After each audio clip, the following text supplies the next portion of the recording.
Welcome back to the Medicin podcast. My name is Mimi and I have my love, my king here with me. What is going on, everybody? We have a family member on the podcast at this point, our homie, our main man, Aaron Abke. Welcome back. Episode number 3 with us on the Medicin podcast. Yeah, welcome. Does that make me the most featured guest on the Medicin? You're in second. Yeah, you're in second. You're coming in hot on our astrologer, Adrian. So you're right on her heels right now. Yeah. Okay, I can respect that. Astrologers need a little more airtime. Right, exactly. And it's funny whenever we have like dinner conversations where we're like, okay, you're going to a desert island, or okay, we're building a Burning Man camp. You and Adrian, you and Selena, and then Adrian are the top two because we have such incredible, amazing conversations with both of you, and so you're neck and neck. So we've known her longer too, so that's fair. Yes, somebody to predict the future for you and somebody to be in the now with you. Yes, right, exactly. Right.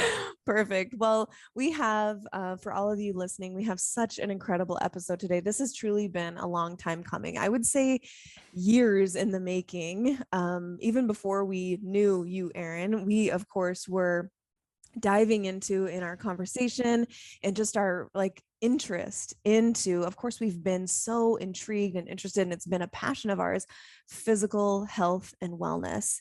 And I would say more so in the last 3 to 4 years, we've really found so much nourishment in this space of spirituality and what that looks like on an individual level. And you have been such an incredible teacher for us, and we're so honored, and we just love that we get to call you a good friend now. You and Selena both have just been amazing friends, and so we're really excited to kind of blend the two worlds today. You of course have so much expertise in both of these worlds, so we knew that there was no one better to have this conversation of the connection between health and wellness and spiritual health and wellness. So we're really excited to jump in with you today. Thank you so much. I would totally echo that in the sense that I don't actually talk about how diet and the physical aspect of our lives relate to our spirituality as much as I want to, because as you guys know, I have a background in fitness. And when I was really young, actually, I became obsessed with nutrition at like 17 years old. My dad was going through some health issues and I wanted to learn more for him. And I just started reading nutrition books like crazy. And I think a lot of them were more like Western nutrition minded, if that makes sense. But my knowledge of nutrition since the days where I was a full-time trainer and I thought I ate pretty good has done a total 180, and not just what to eat, but knowledge of toxicity and what not to eat has evolved a lot as well. And because I have such a dedicated spiritual practice, I've been able to see the differences over time as I change and tweak my diet and add things in, take things out. I can notice the changes it causes in a variety of ways almost immediately. Sleep, meditation. I do Kundalini yoga, which is like energy activation, breath work, and it all translates, man. So I'm really excited to get into it. Yeah, it's so true. It's such a great point. My physical health practices are a spiritual practice. And the lessons that I take both in how I look at food and how I look at exercise. Food is not really food 99% of the time. You go into most traditional grocery stores and probably 2% of the grocery store is what you could legitimately consume to be considered healthy. Without damaging your body. Yeah. Right. Same with the air that we're breathing, the water that we're drinking. So just to get back to this place of balance, and then you can properly say like, okay, like you're saying, there's these Ayurvedic perspectives on, body types. There are, certain genetic expressions that show up for, irregularities or things that you might be sensitive to. Even just how you evolved. Were you from one of the polar regions, North or South Pole? You're going to typically be on do better with a higher fat diet. You need fat. It burns longer durations. It keeps your body heated. Or are you, towards the equator where kind of carbohydrates are this more hydrating consumption of food. And so your body has evolved in a way that you can't get to all of these really fine tuning elements of where you sit from a kind of nutrition perspective until you clear away all of the junk that you've sort of been born into when it comes to just living in the world in the 2020s. It's very true. It's so much more of a challenge today in many ways to eat healthy because of how poisoned our environment is. And really that's kind of the number one thing I try to wake people up to in terms of health and nutrition is stop taking for granted where your food comes from, because it's Yeah. not, if you could see the way it's prepared and what they put into it, the preservatives, pesticides, hormones, heavy metals, like you wouldn't touch it with a 10-foot pole, but you're just shoveling it down your throat all day because you're not aware of the true nature of where it comes from. And so again, I just see so many spiritual parallels to that, because it's all about awareness. Are you aware of the messages your body is sending you? Are you aware of the environment in which you live, the culture, society, the morality of the society you live in? All of that stuff factors into your direct quality of life. So if you want a better quality of life, the universe invites you to be aware of that stuff. Totally. Yeah. And that awareness is not to be feared. It seems overwhelming. It really does. Mhm. It seems like you have to this college education just to be able to navigate the health and wellness space properly. But sit in it for a minute and realize that it is like an adventure. You can reframe this thing. It Mhm. feels like you're walking around on a game board and getting to discover like the real secret truths of the world from a health standpoint. And so for me, it's exciting. It's challenging, but it's also exciting to know that there are these little nuggets of wisdom, buried under a rock here, slipped behind, a secret avenue over here. And then you get to sort of like create your own adventure through this health process. Yeah. And I would say that, like, yeah, it can definitely feel overwhelming if you're just getting into the real holistic health space. We've had conversations with family members where they're kind of just throw their hands up in the air and it's like, I don't even know where to start, so I'm not going to start. And if we took that approach to any other aspect of our life, say our career or our, managing our thoughts or our relationship or whatever, if we took that approach in life, we would have a very unfulfilling and potentially toxic life. So I really like the attitude of treating it as sort of an adventure and treating this like we're in a really crazy level of this game that we're playing right now, and we got to find the good stuff. Well And said. Mario he's bumping up, he's hitting his head on the little blocks to try and find the coins, and there's not always a coin. It's not always going to work out in your favor, and there might be some like trial and error or figuring out that, hey, my body doesn't actually love keto long term, but I figured it out. I tried it. This is how it worked out for me. Let me try this instead. And I think it kind of gets us to practice this really beautiful awareness and knowledge of our body. And we're certainly going to get into this once we start, really peeling back the layers of how it's connected to spirituality. But I think it, on a physical level, it primes our nervous system to really be thinking like, okay, does this work for me? Just because my girlfriend lost 20 pounds on this diet doesn't mean that it's going to work for me. Just because my mom does really well with evangelical Christianity doesn't mean it's going to work for me. And I think that it's just another aspect of our life where we get to practice that bio individuality for our genetics, for our preferences, for our body. Absolutely. It's such a beautiful thing when you really zoom out and see the intelligence of the human body and all the catalysts it provides.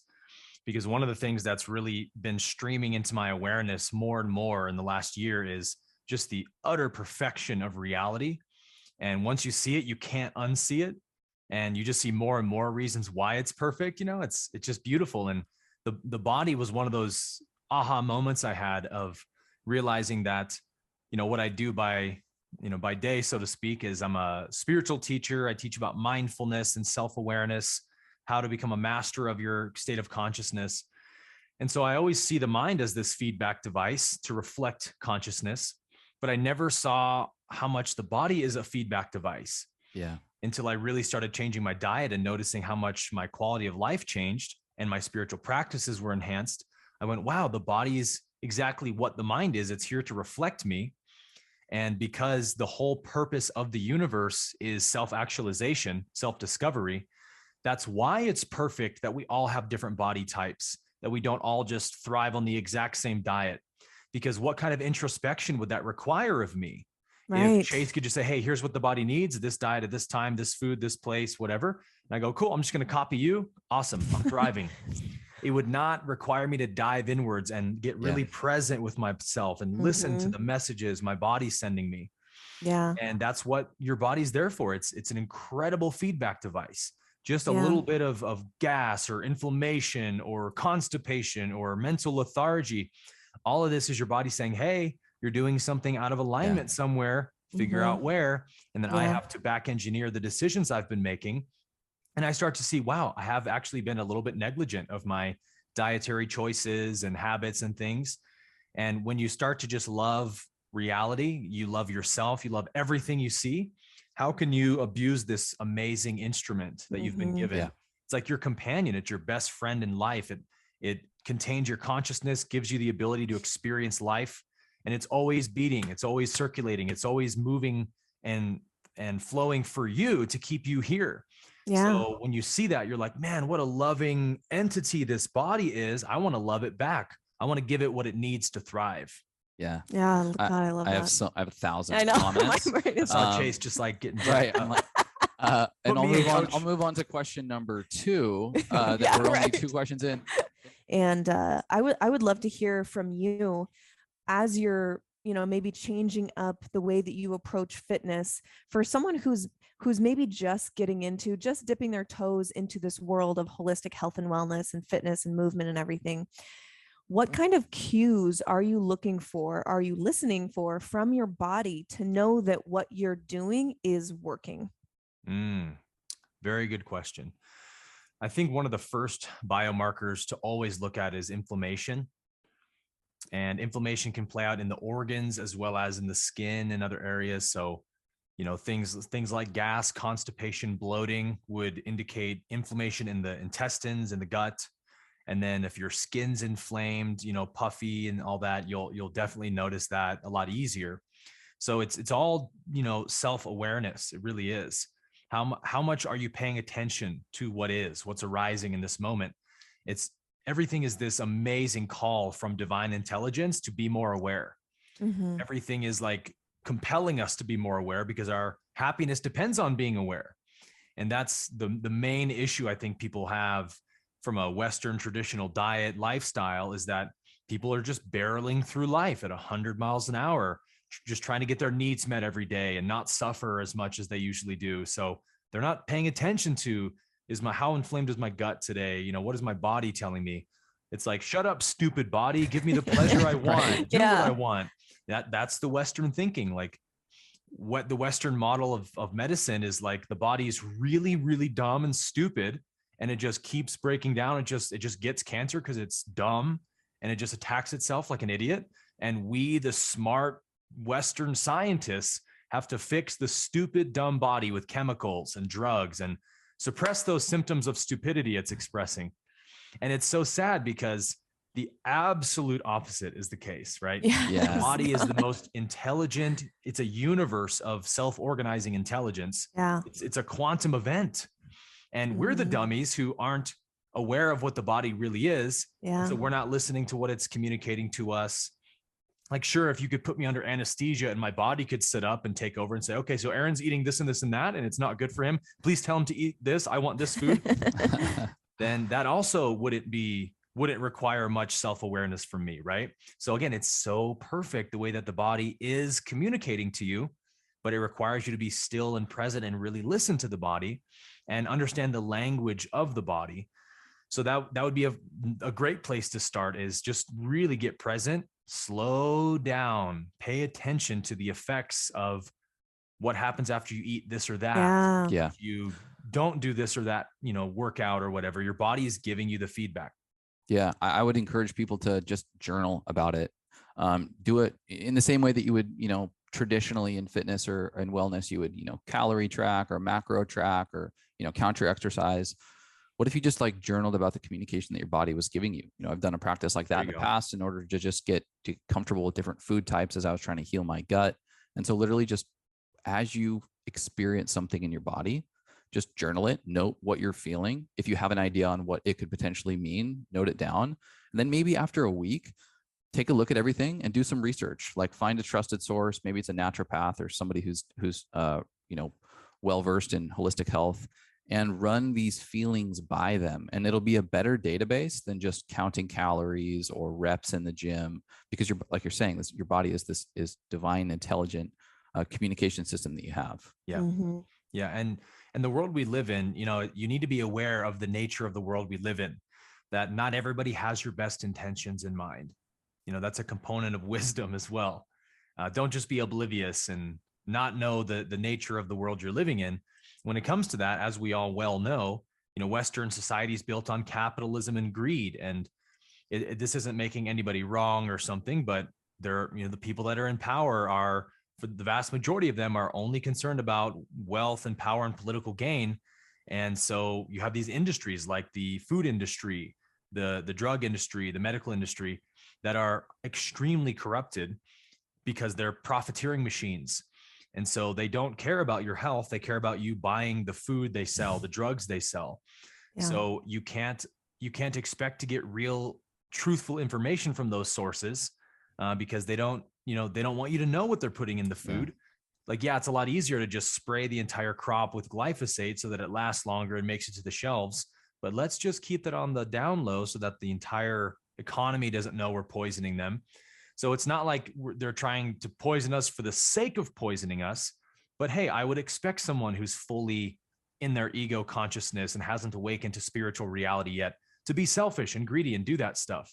So for that reason, you have to start shopping smarter too.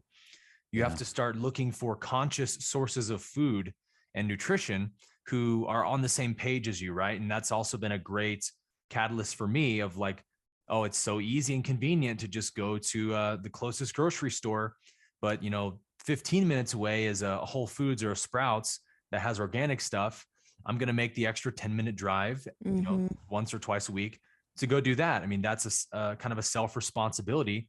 And it's the same kinds of catalyst my mind offers me, right? I say this all the time. I can more or less tell you how self-aware or spiritually evolved somebody is by how they eat. Because if you see someone just rifling down hot dogs and pizza and all this stuff all the time and candy and soda, you can be pretty sure that they probably don't have a ton of self-awareness yet. So it isn't their fault that they're eating that. They're just not aware of the true consequences of that food yet and where you shop and all of this stuff. So everything's a call to awaken more. And for that reason, I think it's most interesting to talk about really the spiritual parallels with diet, nutrition, and exercise.